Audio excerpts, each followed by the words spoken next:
Hela is the goddess of death and the afterlife of the common man.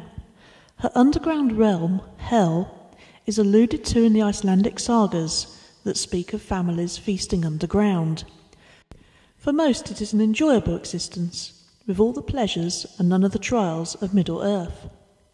I personally see Hel as a resting place for spirits before they are reborn again in the world above. Hela is the daughter of the trickster god Loki.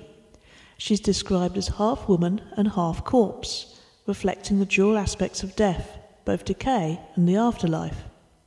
Ancient heathens separated the physical body from the spirit or soul which lives on. Hela is increasingly seen as a benevolent goddess of the ancestors by modern heathens. The idea that she shifts her appearance depending on her opinion of you is a common one. The realm of Hel is divided between halls of pleasure and halls of torment. Most notoriously, Death Shore, the hall where oath-breakers and murderers receive their punishment beneath a roof of poison-spitting serpents. Although not recorded in ancient literature, one of Hela's obvious roles is as judge of the dead. This role survives in the tales of the German folklore goddess Holder, who punishes the lazy and rewards the industrious. Another goddess of the underworld is Modglud.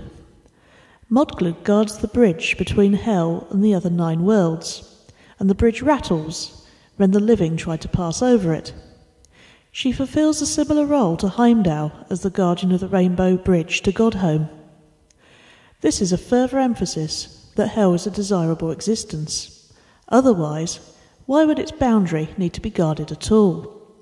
It is possible that Modglud also shares in the judging of the dead and sends the wicked straight to Death Shore.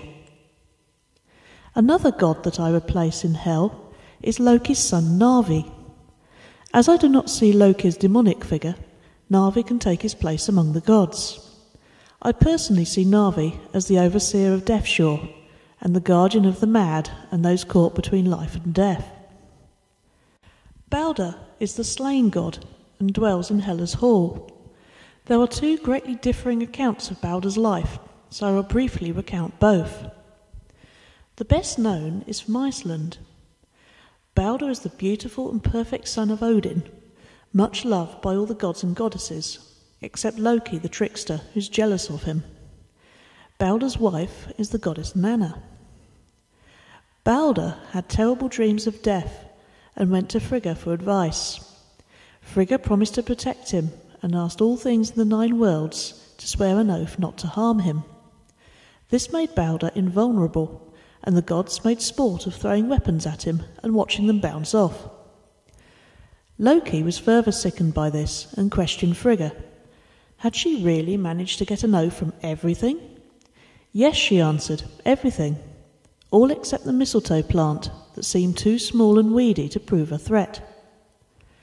Loki proceeded to make an arrow with a point of mistletoe wood and went to join the gods' games.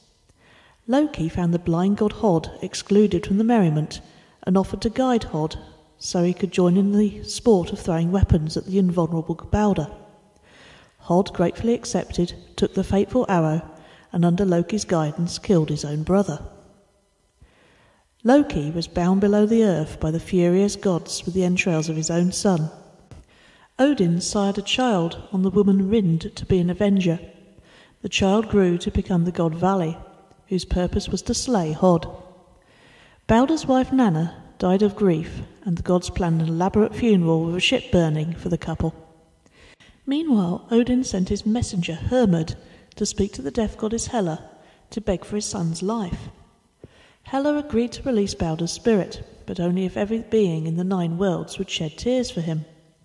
The gods travelled around the 9 worlds, and everyone wept except one, a giantess called Thanks.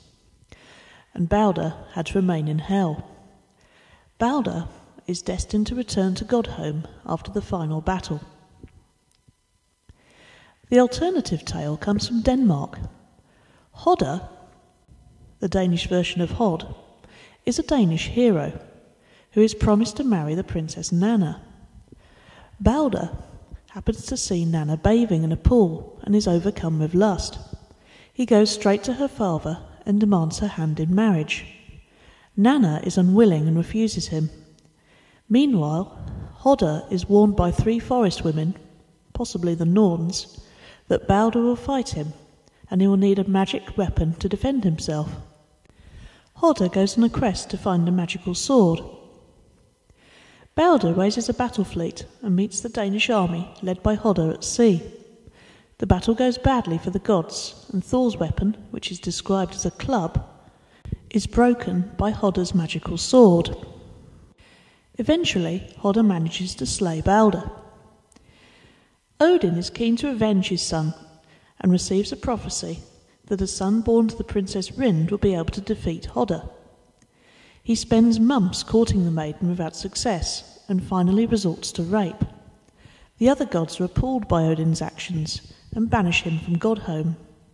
Rind's son, who is called Bo, grows up to kill Hodder. These 2 stories are very different. Most notably, Loki is entirely missing from the Danish tale. Whether you see Balder as an innocent victim or belligerent warrior, both tales agree that Balder resides in Hel. The fate of Hod and Nanna is less certain, and depends which of the Balder tales rings true for you. If you follow the Icelandic version, all 3 are presumably coexisting happily under Hela's care.